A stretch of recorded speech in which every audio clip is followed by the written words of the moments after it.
the things or items from you, but now I'm asking you that give me the total bought price of my items which I tell you, which I want to know.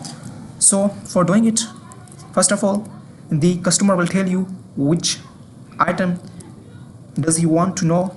So write the name of that, like I'm gonna write, and then go to your next cell and then press is equal to, use the Sumif formula.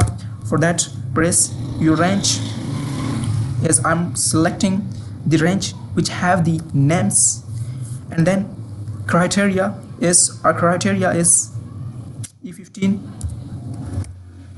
and then and then select the sum range which you want to do sum of, as I selected and enter.